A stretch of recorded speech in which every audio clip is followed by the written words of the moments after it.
Welcome back to the In the Clinic podcast with Rob. And today we are going to get fired up because we are talking about health and wellness. Yes, of course. But we're really talking about all the way down to the cellular level. We're talking about mitochondria. Now, for some of you, that might just be, oh, they were the powerhouse of the cells, yada, yada. I forgot about that in biology class, but I'm going to tell you why today that the mitochondria is the greatest thing you should have learned in high school and how it applies to your health, your wellness, your longevity, on your disease state, on the fact that it's going to keep you living large for all the decades of your life. That's what we're getting into today. So if you want to learn on how to grow your life to be exceptional in health, wellness, fitness, lacking disease status, reducing cancer, improving your ability to fight off diabetes, boy, oh boy, I got a great one for you today. So let's get right into it. So for me, this is a really power-packed topic because I got into really learning about the mitochondria as I started taking more of my laser classes. Now, if anybody doesn't know, cold level laser, which is a low level light laser therapy, this is something that we utilize in our clinic. This is something that is a certain wavelength of collimated light that hits the tissues and it creates a cascade of events that improves your mitochondria. What does that even mean? Well, it's going to help in tissue repair. It's going to help in inflammation, wound healing. It's going to help with pain overall. And now it's even demonstrating that's helping with a lot of neurological disorders. So when I'm going neurological disorders, well, what about chronic fatigue? What about Alzheimer's? What about Parkinson's, ADHD, autism? When you start getting into a lot of this stuff, you're like, what? How does a light just do that? So I decided to take a deep dive, and I went even deeper and started reading books about it. And there's a great book called The Future of Medicine, Mitochondria, The Future of Medicine. Fantastic. Now, anybody that likes science, anybody that likes learning about physiology, this is for them because it really gets into the Krebs cycle, it gets into glycolysis. And for anybody that hears those words and they're like, what is that? Yeah, you probably don't even want to dig into it because now you're getting into a lot of physiology. But for me, who's in exercise science, who's in athletic training, physical therapy, strength and conditioning, it's really been a collection of knowledge from the last 2 decades from school all the way to application of learning all these things, and now it's molding into one. So this understanding of mitochondria was awesome. Was a deep dive that I really liked, and it has spearheaded a lot of offshoots for me in my own personal quest for knowledge. So what we're really getting into again is the mitochondria and how it plays a factor. Now, a lot of people will look at the mitochondria, and like I said, it's the powerhouse of the cell. It makes all the molecules of energy that your body moves from. And when we break down that energy, we call it ATP, or adenosine triphosphate. So the whole key is that the fuel source for your body, for the cells, really is that ATP. That's how your body can actually move, function, have all the organs work. Every cell in the body requires ATP to function. So if we go from small to big and say, well, ATP is needed from the mitochondria.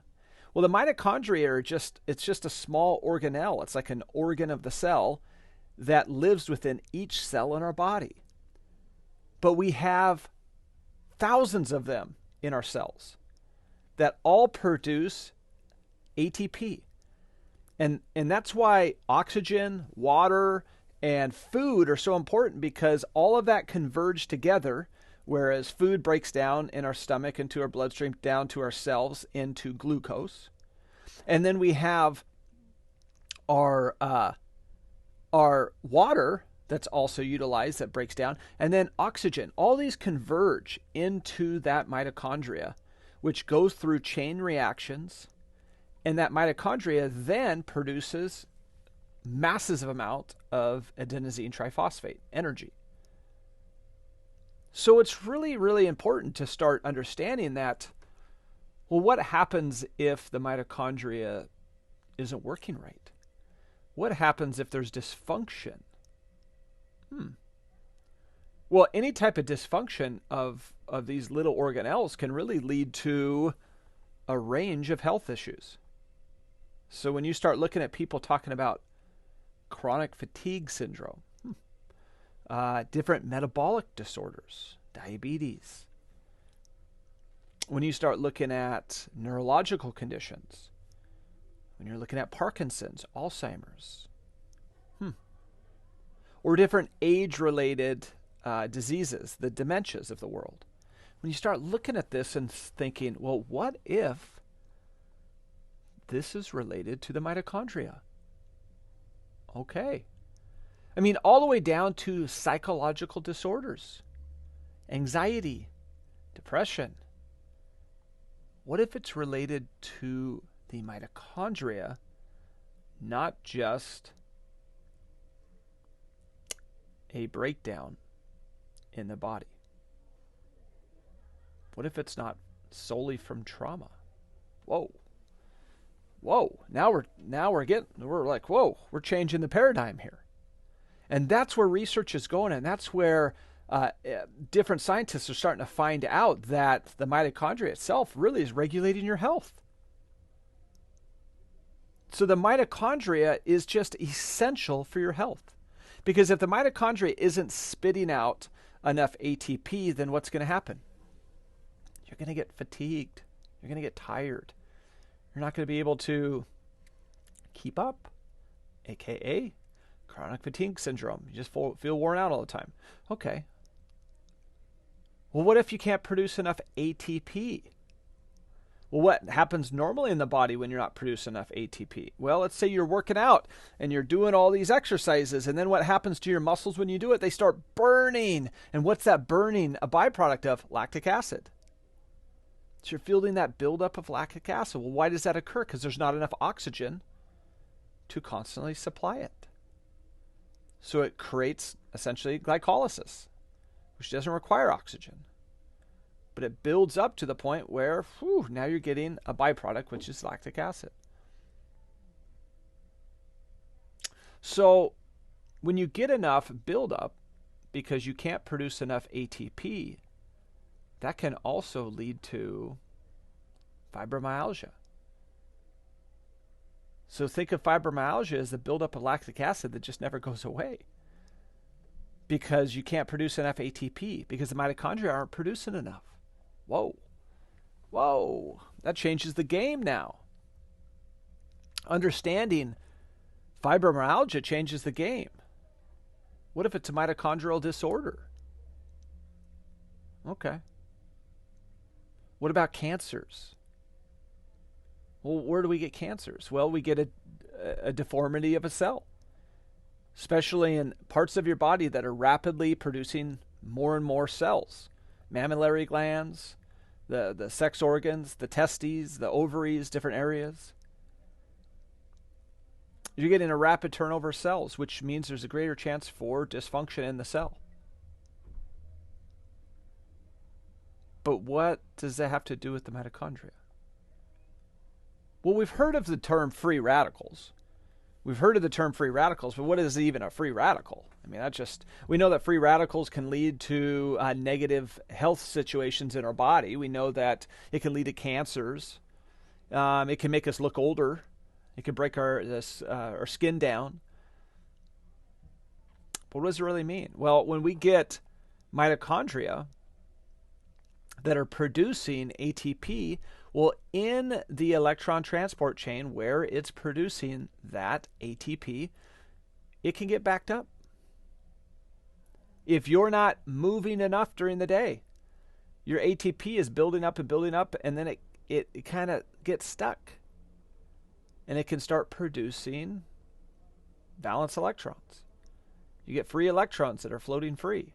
which then want to grab onto things, and that's where you get an oxidative process. It starts grabbing the other tissues, starts changing the properties of them. It's almost like mutation, which normally the cell then is supposed to recognize and kill itself. But what if you don't have enough energy to kill yourself? What if the cell doesn't ever die? What if it starts replicating? Okay, we got a problem. We got a problem now. Now we're starting to get a mass production of a dysfunctional cell, which then in time leads to a tumor, or leads to cancer, leads to excessive cell growth. So the key for us is we want to minimize this. That's why you hear people talk about antioxidants. That's why you want to reduce oxidation. So the key for us is how can we make an impact in those? What is that? How can we make a difference with our mitochondria? What about metabolic disorders? We have the mitochondria creating dysfunction that are closely related to diabetes and obesity, insulin resistance, which is really the hallmark to type 2 diabetes. Well, insulin resistance can impair mitochondrial function. Ooh. This then just leads to a lack of ATP production, and it makes it harder to metabolize glucose. What about Alzheimer's, Parkinson's? Well, you get a lot of these neurodegenerative diseases, and they're really characterized by really a progressive loss of neurons in the brain. So think of your mitochondrial dysfunction is going to contribute to that accumulation of toxic proteins, to oxidative stress, which will lead to neuronal damage and cognitive decline. So you can get a breakdown in neurological function because of your mitochondria. What about cardiovascular disease? What about heart failure, arrhythmias, atherosclerosis? These are all conditions that we see in the cardiovascular system that are also associated with mitochondrial dysfunction. If you have impaired energy production to the cardiac cells, that can compromise your heart function. That can lead to cardiac events. What about aging? We get mitochondrial dysfunction with aging. And that's really considered the hallmark of aging, that you start seeing a progressive decline in cellular function. And the tissues, the integrity of the tissues really, as we see those, start to decline with age. So this cumulative damage to the mitochondria, the different proteins, that really just accelerate your aging process at the cellular level. And anytime you have enough cells that are becoming damaged and your body has to come and kill them off, autophagy, that's where your cells kill each other and eat them away. Well, now you have less cells for that organ. So now that organ itself is having a harder time still providing the function. And it has less cells to do the same amount of work. So what do you get? You get breakdown in your organs, which when people eventually die of old age, eventually an organ fails. And that's what happens because we start getting a breakdown in the mitochondria that then affects the cell. The cell will die, and you, in mass, will have enough cells die, and you just can't provide the function from the organ anymore. So what would make the mitochondria dysfunctional? Environmental factors, the things that we eat and put into our body, the things that we breathe through our nose, the things that we apply to our skin, things we ingest, the stress level that we put on ourselves, the peace that we have inside. All of these play a factor in the mitochondria. So what are ways that you could start optimizing your mitochondria right now? What are ways that you could start getting the most out of them so that if you could keep the mitochondria healthy, then what do you get? You get long-term health. So number one, improve your nutrition. We need to have a more balanced diet, rich in antioxidants, vitamins, minerals, things like CoQ10 that help with the electron transport chain. PQQ. It sounds like I'm just making up letters now. PQQ. CoQ10. These both help. L-carnitine. That's going to help bring fatty acids into the cell for energy as well. You start looking at certain foods, they only augment. All of your B vitamins. Your B vitamins solely help with metabolic processing through glycolysis, the Krebs cycle, the CoA cycle, all of it. You need them. So getting the right fruits, vegetables, and irons, amino acids, they're essential. Exercise. Now, just not any type of exercise, but you can improve your mitochondrial function by a couple of these.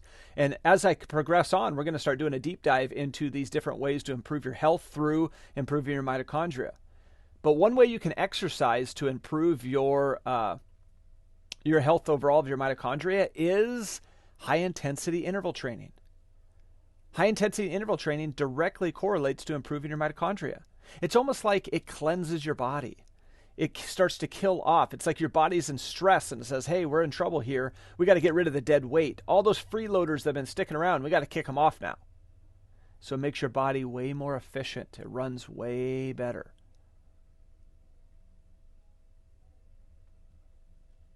Number 3, sleep. Sleep's essential. Getting the proper amount of sleep that's necessary for you is critical because all of your repair process that it happens, that from the breakdown in your tissues throughout the day, it occurs during sleep. It's like a reset occurs from the brain, the mind, the body, the cells. They all do mitochondrial maintenance. So it's important to maintain your body through proper sleep. If you start lacking sleep, you start getting less than 6 hours a night consistently, poof. Or if you're getting interrupted sleep, where you're waking up multiple times, you're not getting that deep dive sleep. That's truly where the mitochondrial repair process originates, is in that deep, deep sleep. So we've got to get there, and we've got to do it consistently. So providing quality sleep habits is essential. Next one is stress management. Stress management is critical because stress itself produces oxidative stress. It creates inflammation in your body. And with that inflammation, it directly correlates to putting havoc on your mitochondrial and cellular system. So it's very important that you have to manage your stress overall. And that could be environmental stress from pollutants that you're putting in your body. It could be from the toxins from food you're putting in your body, from pesticide use or high inflammatory foods, a lot of your sugars. Or it could be emotional. And a lot of times those emotional issues are becoming a factor because our mitochondria is not working effectively. And that's where it comes down to supplementation. The last step I have for you is supplementation. That's a way to improve your mitochondria. It's one of those things that you need to start taking CoQ10, coenzyme Q10. This is one coenzyme that helps transport electrons from one complex to the other in the electron transport chain. If you don't have enough of it, everything slows down. Your body does produce this, but sometimes it doesn't make enough. So having it readily available will do that. Other areas, alpha lipoic acid. That's another one. L-carnitine, acetyl L-carnitine. That's another one. By adding these into your diet, it helps with your mitochondrial function. Those nutrients will play a key role overall in optimizing your health. But more so, the last little tip I have for you is just lifestyle modifications. It's important that we modify our lifestyle so that we start avoiding environmental toxins. A lot of the cleaning supplies we have destroy our mitochondria. Minimize alcohol consumption. That creates a ton of inflammation in your body that kills mitochondria. Refrain from smoking. Smoking puts a ton of stress on our mitochondria. And the whole key for us for creating longevity in our health is keeping our mitochondria healthy. So by getting proper sleep, reducing stress, decreasing inflammatory effects, improving the amount of food that we're eating, and getting the right amount of supplements that help with our mitochondria is critical. So overall, this is the beginning intro as we get into tips and techniques that you can start improving your own mitochondrial health, because it's essential.